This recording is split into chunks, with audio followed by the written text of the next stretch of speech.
কোনদিন কাবাঘরের সামনে গেলে বা কোন আত্মীয় স্বজন গেলে বলবেন, কাবাঘর দেখার সাথে সাথে প্রথম যখন কালো অংশটা চোখে পড়বে, যখন আপনি মসজিদে হেরমের গেট দিয়ে ঢুকবেন, যখন ওই Fahad gate, King Fahad gate আছে, যখন ঢুকবেন অনেক দূর থেকে কালো কালো কাবাঘরের একটু একটু দৃশ্য ভেসে উঠবে চোখের সামনে।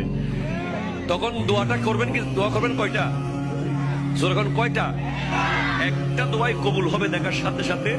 কাবা ঘর দেখার সাথে সাথে প্রথম যে দোয়াটা করবেন ওটা কবুল করবেন কে?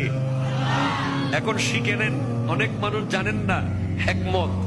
আপনি একটা দোয়া করবেন, একটাই শেষ, একটা সুযোগ পাবেন আপনি, কিন্তু আপনি এমন এক দোয়া করবেন যেন যতদিন ওখানে থাকেন প্রত্যেক দোয়া কবুল হয়ে যায়। এই হিকমতি দোয়াটা শিখে নেন। আপনি বলবেন, আল্লাহ আমি 10, 12, 15 যতদিন এখানে থাকবো, যতগুলো দোয়া করব সব কবুল করে নিয়েন। দোয়া করছেন কয়টা? পাবেন কয়টা?